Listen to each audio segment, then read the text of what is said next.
Napanood ko sa cartoon yun. Nanghahabol yung kaso. Hindi, gis yun. Gis na yan. Yung mga balig. Yung gis yun ang pwede nga bantay yung gis. Sa pagpapakain po ng ano, ng Yung 4 inches. 4 inches po, feeds po nun. Feeds. Kapag mga dumating na po yun ng 5 to 7 inches, actually pwede nyo nang pakainin ng basta malambot o kaya durog na laman ng yung mga 4 inches po nila. Pwede na po yan. O kaya, yung isang buong manok ay pakuluan nyo lang po, tapos lagay nyo lang po muna sa isang palanggana para lumungod po siya. Sabi nila, pati daw yung balahibo, nilulunok ng ano, totoo ba yun? Wala naman po kasi yung isa. Nilulunok nila sir, kasi wala namang sustansya silang makukuha. Sabi ko, pati balahibo, niyayari nung ano. Sa Bulacan sir, ganun yung ginagawa. Wala nang ano sir, basta makita nilang patay na yung manok, habos na kagad. Oo nga. Tapos, yun na, kahit balahibo, kain naman. Siguro pag malalaki na yun. Totoo pala, pati balahibo, walang patawa, diyari. Minsan nga, isang buong baboy dun sa Mabini. Yung baboyan po doon. Katabi po niya yung baboyan, tapos meron po siyang concrete na yun, hituan. Pag minamamatay na, halimbawa, kumakanak yung baboy, tapos namamatay yung Huwag na merong African swine fever yun. Yun, hinahagis na po nila doon. Nakita ko po doon. May nakarang taon, bumisita ako doon. Talaga isang buong baboy, pinapakain. Tapos, walang luto-luto. Tapos, yung isang buong baboy niya na ganun kalaki, siguro mga 3-5 araw lang, ubos na ito. Maglitsyon. Marami kasing magbababoy na hindi na nagtuloy dahil doon sa African. Okay. Ayan, ayun na po ang ginagawa nila. Yung baboyan po nila, kino-convert nila sa ito. Tapos, ang ginagawa po nila ay bioflux system. Maglalagay po sila dyan ng mga... Ano ba yung bioflux system doon? Yung bioflux system po kasi, madalas po yan dyan sa mga limitadong area po. Na gusto nila mag-alaga ng hito, tapos yung maraming hito sa maliit na area. Mga backyard lang po. Mga backyard lang po. Yan, pwede. Yung ganito, may pansukat yan ng pH. Opo. Kukunin ko pa. Hindi mo ewan ko. Di ba mga litmus paper lang yung iba dyan. May device, minamura lang na bibili. Pwede yung so ano preparasyon ng pangkulang? Ano na lang. Yung titingnan nyo, di ba? Tapos yung yung ikot ng tubig para yung daloy. May gripo yun, di ba? Dapat daw may patak-patak. Dadali lang yun. Hindi, ganito gawin mo. Tanungin mo si Solar. Ano nga nangyari? Hindi ko, problema sa supplier nga po. Hindi, para maging Yan, ito po yung API water test kit. ayun, API water test. Yan po yung ginagamit para makuha po yung ammonia level, pH level, Picture mo, nitrate. Saan nabibili yan? Sa Shopee ko na pinabili. Sa Shopee. Pati ba ibang kulay? Iba-iba. Opo. So yan, may instruction naman po siya para makuha nyo po yung acidity ng tubig, yung ammonia level. Ang pinaka dapat po natin iwasan sa hituan po nyo yung ammonia po. So yan po ang papatay sa kanila. Yung ammonia po, nagkakaroon po ng ammonia yung tubig. nitrate. So para maiwasan, lalagyan ito. Hindi po, ari po yung pantest Tester lang. lang. Pantest. So para maiwasan nyo po yung ammonia, kung Balik ka ng tubig. magpapalit po kayo tubig. May ano yan every 2 days. Ang ginawa ko doon sa farm, ang idea, kasi hindi pa natin yan. May mga garden kasi doon na gulayan. So ang gagawin ko, ipapump ko yung water. Kasi may ammonia eh. Opo, pwede po kayo mag-aquaponics. Di ba? Paborito yan ng mga pagkain na green leafy eh, di ba? Wait lang pa. Ayun. So ipapump do sa isang tangke na drum, tapos yung drum, bubuksan lang nila. Yes po. Ididiligan yung mga gulay. Ayun ang main idea. Opo, yun, maganda po yun. Tapos ito nga po, meron pong tangke. Para medyo sustainable yung, di ba? Sustainable yung. tobacco. Meron po kayong business pa na gulayan. Hindi, mukhang hindi magiging business.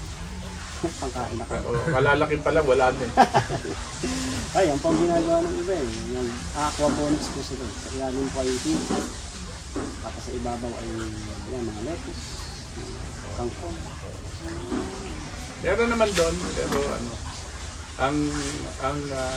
yung pinaka ano nila, ipot ng manok. Ipot ng manok. Yung pinaka... Ayun, tapos yan, halimbawa, maghuhulog kayo ng 4 inches. Ang pagpapakain po dyan, sa isang araw, 2 o 3. So, mas safe po yung 2. So, kasi kung 3, minsan, ano, yung tubig. Twice. Mas safe po yung 2 beses lang sa pakain. Ano pa yung ideal na oras? 7 a.m. or 8 a.m. sa umaga, tapos after 12 hours, 8 p.m. naman sa gabi. Saan nabibili yung feeds? Ano na po tayo sa kalit? Sa palengke lang din. Kaya agad doon. Kay Agribit. Yan, meron po dyan. Yung... Saan po ba kayo, ano po ay pigs mo sa manok? Ano?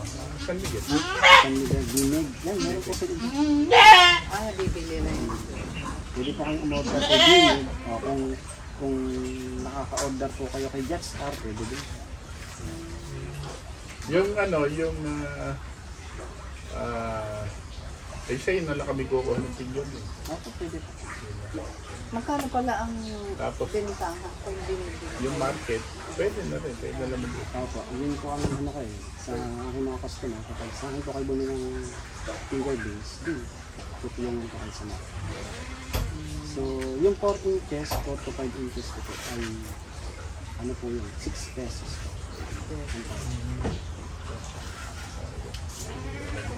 Magkano naman pag per kilo? Kapag ibibenta nyo na po sa market, pwede po kayo magbenta dito po sa Batangas kasi, ayun, 180 to 200. Maganda pala rin sa atin. Yes po. Kung maralaman ng mga taga-Bulacan, nakapload. Sa taga Bulacan, ano po yan? Nasa 90 lang po. Oo, mga ganun pa. Pero yun naman po ay ano lang. Yun po ay farm gate. Kung mismong kukunin nila doon sa farm. Tapos sila ang magbebenta din sa market. Tapos ibebenta nila sa market yan, mga 150. Ganun na rin. 150 to 180 na rin ang bentahan. So yun, 2 beses lang po kayo magpapakain para safe. Lagi niyo po tatandaan na every 50 to 20 days, dapat po kayo mag-sizing. Magsasizing po kayo, halimbawa magsasizing kayo bukas. Baka naman paglusong mo, ikaw na dumugin. Hindi ba? Magsasizing po kayo, halimbawa bukas po kayo magsasizing. Ngayong araw po, wag na po kayo magpapakain. Ang sizing, siyempre, i-dedrain mo ang tubig. Pwede rin niyo po lahat yan. 100%. Yes po. Okay lang yun. Kasi magpapalit ka ng tubig. Wala silang tubig, okay lang yan. Opo, okay lang po yun. Kaya ngayon kayo hindi magpapakain, para bukas, nasa condition na po sila. Kasi kapag nag-sizing po kayo, nang busog po sila, maaari po sila may stress. Oo nga. So hindi ka po magpapakain. Opo, hindi na po kayo magpapakain ng isang buong araw para mailabas nila yung laman ng tiyan nila.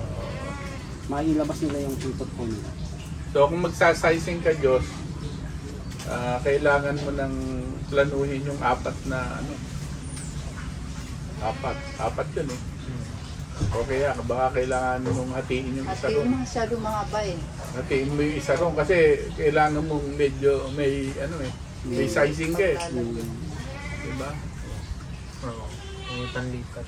Para meron ka panlipat. Tapos kung magpapakain po kayo ng manok, pwede kayong pakulunan ng manok para lumambot, isang buo. Tapos sa isang araw, yun, isa lang po. Hintayin nyo lang po maubos. Sa 4 inches, pwede na po kayo magpakain ng manok. Tapos kukutib-kutibin na po nila yan. Hanggang sa matuto silang kumain na ng manok. So yun. Parang i-introduce mo konti-unti. Opo, tingin ko mga 3 months lang po. Ito bang bloodline nito African? African. Jumbo size po. So yung kasi merong integrate na ano eh, yung sa atin tapos in-integrate sa African. Okay. Yung mga ganun eh. Thailand, breed. yung ina-experiment dyan sa Nueva Ecija. Hmm. Kasi nandun yung agriculture research. Opo. Pero ito, African. African. So, yun po, yung kanilang inahin nandoon po sa kabila. Yung malalaki. O yung dito. Pero yun, dati nakapagpalaki ako ng ano, na 10 kilo na. Taon naman po yun. Ano yun? Nag-English na yun.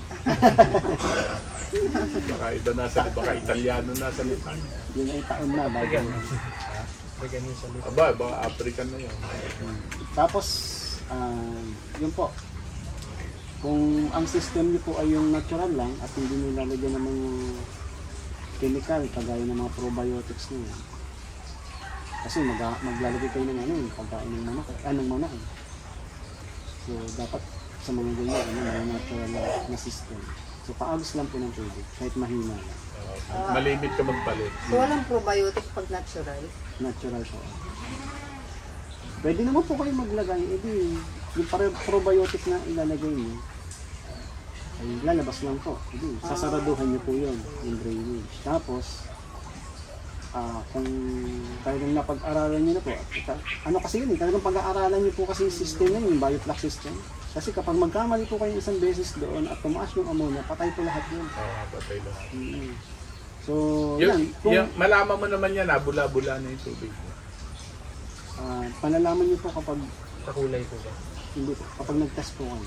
Ah, Hindi niyo po makikita doon sa tubig. Sa mga probiotic kasi, sa mga bioflux system, ano po yan, nabula po yan. Pero meron pa pong isang system na RAS system, yung parang kahawig na sinasabi niyo kanina sir, i-water pump niyo, ilalagay niyo doon sa mga daanan ng halaman. Yun, lalagyan niyo naman po ng filter po yun. So yun naman po ay water pump, tapos padadaanin niyo sa filter, tapos pag dumaan sa filter yung tubig, babalik lang po ulit doon. So mapipilter niya yung dumi. oo. Pero mahirap filterin yung, ang laki na eh.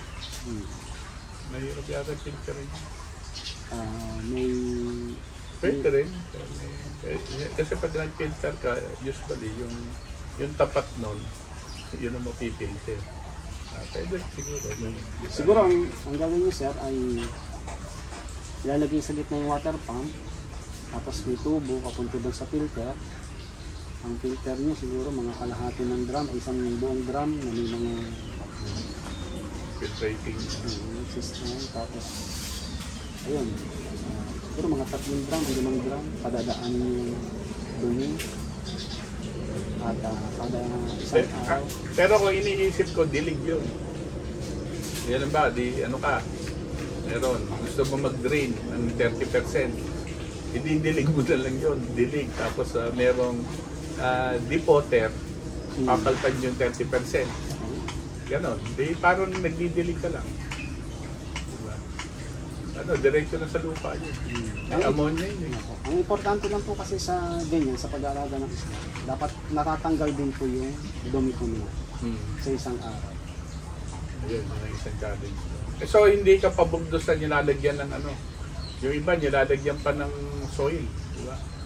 Ay, hindi po ako hindi ako saludo dun sa may mga lupa. Marami na po nalugi dun, sir. Hindi lang nila pinapakita sa YouTube. Naglalagay ng soil eh, di ba? Para raw yung ganito, hindi ano. Yung paglalagay ng lupa dun, sir, isa yun sa nagiging dahilan para bumaho yung tubig. Pangalawa, magkaroon ng fungus, sakit yung isda dahil doon sa lupa nun. Kasi hindi naman siya natural eh. Oh. Sabi nila natural environment ba ng isda yung may lupa dun sa hindi po natural yun. Oo. Dahil yung tubig po nun hindi sumisiksik sa ilalim, may semento pa rin. Oh. At saka ba yung ano yun eh, yung contributory factor yun doon sa heat eh, yung tinitingnan mo kita. O pwede, kung saan mo nakuha yung ano, yung soil. Di ba, problema pa. Tsaka mabilis po dudumi yung tubig. Oo. Kapag mag-aamoy kanal po yung tubig. Ayun, baka doon yung iba kaya mabaho. Opo. No? Kasi yung ibang ano, ang reklamo sa hito raw, mabaho. Mabaho. Sabi ko, bakit mabaho? Eh, hindi naman mabaho yung iba. Diba? So dapat kung mabaho lahat. Baho lahat. O iba, hindi mabaho yung iba. So, Yun po, minsan. may kagaya- maling ginagawa doon. sa burak, minsan sa kapag earth fund, tatambakan nila ng pagkain. Malimog. Doon po sa inyo, siguro, may tangke naman po kayo doon. So, Stackan po ng tubig, tapos diretso po doon sa fund. actually, yung bomba na deep water, katabi lang ng pan, wala nang tangke-tangke, diretso na. Magastos po kayo sa kuryente. Oo nga, kaya nga bala ko mag-solar. So, ang ginawa ko po sa akin, water pump na 1 horsepower, tapos meron akong dalawang 2,000 liter na IBC tank. Yun po, yung malaking yun. Yun po, kapag nagpuno po siya doon, yun po ang magsusupply sa kanya para hindi po palaging buhay yung water pump. So, actually, may tangke rin doon, pero tinitignan ko lang muna kung paano maganda po siya. Kung solar po, yan, okay po yan. Tipid po kayo. Pero sa gabi, dapat masusupplyan din ng tubig. Oo. Kasi minsan mahina ang solar, lalo pag tag-ulan. Hindi, may ano naman. Yung iba, ang ginagawa, pressure tank. Pero para sa akin, nagastos din yung Mahina yun. tank. Meron din ng pressure tank, kaso mahina. Dapat po talaga meron kayong tank. Para hindi laging buhay yung inyong water. So dito sa akin, ano eh, Ang sikadun, mga ginagawa. Meron din. Ang dami doon kay Makiling Hardware. mahiling. Sa Rosario, marami po din. Yan, IBC tank, mura lang po yun. Sa ano lang po yun. Nasa 4,000 lang po. Yung 2,000 liters na po yun. IBC tank. Ayun, tapos dapat kung natural lang po o normal lang yung inyong pag-aalaga at hindi nyo po lalagyan ng mga probiotics, dapat may naagos na tubig. Pero kung lalagyan nyo ng probiotics, pwede rin naman po i-stock yung tubig para hindi po masasayang yung probiotics. Pero dapat tutok po kayo. Malalaman natin. Paano. Tutok. Kaso, Nagawa kami ng probiotics. Nagawa kayo. ako, by the way, pupunta ba tayo doon sa amin? Pwede naman po. Kasi paano kayo pag-uwi ko? Schedule na lang. Kasi siya ay saka. Ay, di pwede naman. Di atin ko rin natin. Oo. Ngayon pa. Maaga pa naman yung Sige po. Para makita mo yung... Sige po. Ayan, tapos di na lang tayo magturoan. oo. Okay na po, sir.